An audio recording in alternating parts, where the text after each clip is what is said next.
बता दूं, मैं आया था कि वो 0.01% से लोग बहुत कुछ गलत सोचने लगते हैं।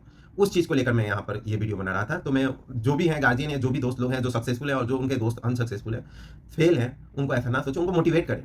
आपका एक मोटिवेशन हो सकता है कि वो अगली बार एग्जाम में पास हो जाए और वो आपके बगल में बैठे तो आपको भी अच्छा लगेगा, गर्व से कहें कि हाँ ये मेरा दोस्त है, गर्व से कह सकते हैं हाँ ये मेरा रिलेटिव है। तो ये चीज़ आप लोग ध्यान दें। हेलो गाइस, तो आप लोगों का स्वागत है कुणाल की जर्नी चैनल में। और मैं आज स्पेशल सेशन लेकर आया हूँ, खासकर सक्सेस वर्सेस फेल्योर का। क्योंकि अब मतलब बहुत ही माइनर नंबर से लोग रह जाते हैं सक्सेस और फेल्योर में, और एक तरफ फ्रस्ट्रेशन होता है, एक तरफ खुशी होती है। एक बंदा जो कि 0.01% से पास हो जाता है और दूसरी तरफ 0.01% से बंदा फेल हो जाता है। इसमें मतलब बहुत बहुत ही आसमान ज़मीन का अंतर जैसा दिखने लगता है। जैसे कि एक तरफ जो पास हो गया, जैसे आप एग्ज़ाम दिए, आपका फाइनल रिजल्ट आ गया, तो आपको लोग नज़र से मतलब अलग नज़र से देखना शुरू कर देते हैं। और जो फेल हुआ है मात्र 0.01% से, या एसएससी की मानो तो 0.0001% से, मतलब फोर्थ डिजिट है 1, 0.0001% से फेल हो जाते हैं।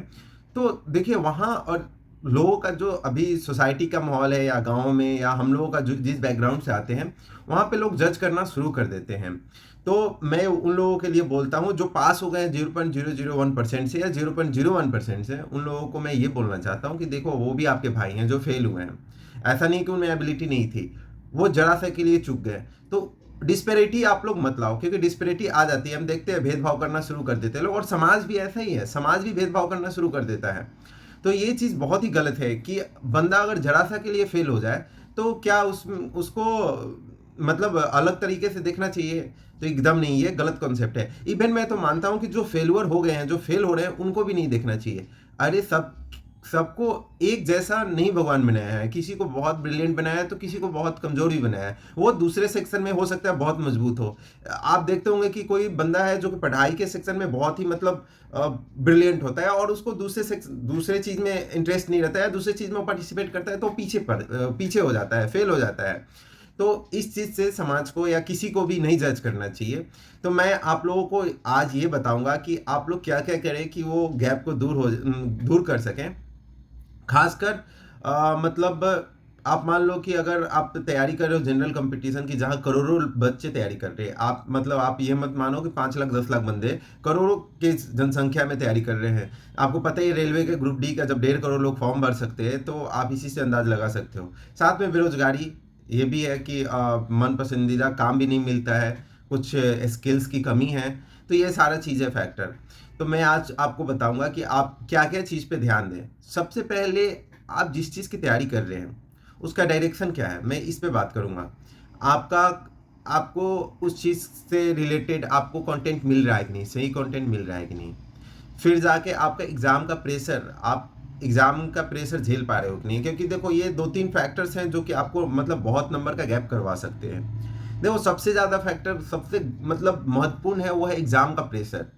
मैं उसको लास्ट में डिस्कस करूंगा, लेकिन मैं बता दूं आपका 2-3 कॉन्सेप्ट क्लियर होना चाहिए अगर आप तैयारी कर रहे हो। तो पहला नंबर कि आपको किस चीज़ की तैयारी करनी है। भेड़िया चाल में नहीं चलना है कि इधर भी जाना है उधर भी जाना है, एसएससी में भी जाना है, रेलवे में भी जाना है, बैंकिंग में जाना है, जो मिल जाए उसमें चले जाना है। ये चीज़ कॉन्सेप्ट क्लियर कर लो। देखो आपको एक चीज़ की तैयारी करनी होगी। साइड एग्जाम में बहुत सारे एग्जाम है, कोई दिक्कत नहीं है, आप एक चीज़ की तैयारी करो। अगर आप एसएससी की तैयारी करो तो सिर्फ एसएससी पे फोकस करो। हाँ रेलवे का दो, ऐसा नहीं कर रहा हूँ क्योंकि सिलेबस टच कर रहा है उसका। बैंकिंग का दो, उसका सिलेबस अलग है, लेकिन अगर आपको देने का मन है तो दो। लेकिन आपका फोकस एक तरफ होना चाहिए कि आप एसएससी की कर रहे हो, सीजीएल की कर रहे हो, तो सीजीएल का पैटर्न आपका एकदम माइंड में रहना चाहिए कि यही चीज़ हमको करना है तो करना है। क्योंकि देखो आपका, जैसे मैंने एक वीडियो में डाला था कि बी प्लान होना चाहिए अगर ए प्लान फेल हो जाए, तो वैसा ही आप कॉन्सेप्ट लेकर चल सकते हो कि आपका फोकस अगर एसएससी है तो एसएससी में ही होना चाहिए। अगर जिसका सीएचएसएल है, सीजीएल है, मतलब सीपीयू है, जिसका जो एम है वही होना चाहिए। उस हिसाब से आपको पढ़ना पड़ेगा, ठीक है। अब आते हैं मतलब आपके पास सही कंटेंट मिल पा रहा है कि नहीं। अब इसकी जानकारी कैसे होगी, तो जो सक्सेसफुल बंदे हैं उनसे भी पूछ सकते हैं, या जो कुछ नंबर से रह गए हैं, हो सकता है वो अगले बार में पास हो जाए, उनसे भी आप पूछ सकते हैं। तो ये चीज़ उनसे भी क्लियर हो सकती है। और साथ में ही बहुत सारे टीचर यूट्यूब पे गाइड भी करते हैं। मैं भी आप लोगों को बताया हूँ कि क्या क्या पढ़ना है। कोई भी फालतू चीज़ नहीं पढ़ना है। मतलब यूट्यूब पे कुछ ही बंदे हैं जो अच्छे बताते हैं, बाकी सब तो ऐसे ये कर लो वो कर लो, कुछ नहीं करना है। देखो पहला नंबर, आपको जो मैंने बुक बताया था और प्रीवियस ईयर सबसे ज़रूरी है, प्रीवियस ईयर। आप प्रीवियस ईयर का बुक ले लो, किरण का है या जो भी आपको जो अच्छा लगे। किरण का तो बेस्ट रहता है क्योंकि उसमें पूरा previous year A to Z line wise दे रखा रहता है। मैथ का लोगे तो उसमें ये सीक्वेंस दे रखा रहता है, लेवल दे रखा रहता है कि कौन से किस टाइप का भी दे रखा था, किस टाइप का है लेवल, कौन सा टाइप भी सेट किया रहता है। तो उस हिसाब से आप लोग स्टार्ट करो और साथ ही मतलब ये कोशिश करो कि जो एग्जाम का पेपर हुआ है उसमें से आपका कौन सा चीज़ फंस रहा है, आपको किस किस कंटेंट की जरूरत है। सबसे पहले previous year A to Z आपके माइंड में रहना चाहिए कि मेरे को प्रीवियस ईयर करना ही करना है। एक्स्ट्रा में ग्रामर करना है, ग्रामर की बुक ले सकते हो। इंग्लिश के रिवीजन के लिए किरण का है, बहुत सारे पब्लिकेशन है, नीतू मैम का है, रानी मैम का है, वो ले सकते हो। रानी मैम का वीडियो देख सकते हो। और साथ में अगर और भी कोई चीज़ छूट रहा है, जैसे रीजनिंग पे लोग फोकस नहीं करते, देखो भाई मैं बताऊं रीजनिंग पे बहुत फोकस करना जरूरी है। रीजनिंग में आपको मैं बता दूं कि रीजनिंग को वो इजी लेकर नहीं चलना है। मैथ में 50 में 50 ला देते हो और रीजनिंग मान लो कि अब मतलब फुल में फुल लाते हो। जैसे 30 क्वेश्चन का होता है या 25 क्वेश्चन का होता है, फुल में फुल लाते हो। और कहीं इसमें अगर 70% ही लाए, 60% ही लाए, मतलब अगर 25 क्वेश्चन में से आपका 15-17 ही बना, तो बहुत दिक्कत हो जाएगी ना कि आप बहुत बड़ा गैप लेकर चल रहे हो। तो उसको हल्के में नहीं लेना है क्योंकि वो फाइनल रिजल्ट में भी आता है। और साथ में और भी जैसे कि एक्स्ट्रा में न्यूज़पेपर पढ़ना है, newspaper the times of India है, और भी बहुत सारे हैं। मतलब आपको कंटेंट सही होना चाहिए। आप टीचर से जो मतलब बहुत अच्छे से टीचर है उनसे कंटेंट पूछो कि सर क्या पूछता है, या आप खुद एनालाइज कर सकते हो कि ये चीज़ पूछता है। मैं वीडियो भी बना दूंगा अगले वीक क्या मतलब टाइम मिला तो मैं बना देता हूँ कि क्या पूछता है और क्या पढ़ना चाहिए, क्या रिलेवेंट है। अगर इरेलीवेंट है तो उसको मत पढ़ो, एकदम जरूरत ही नहीं है। एसएससी फिक्स पैटर्न पूछता है, रेलवे में थोड़ा वास्ट है, बैंक भी फिक्स पैटर्न है। मतलब ये चीज़ पूछता है तो पूछता है, उस चीज़ को रट लेना है।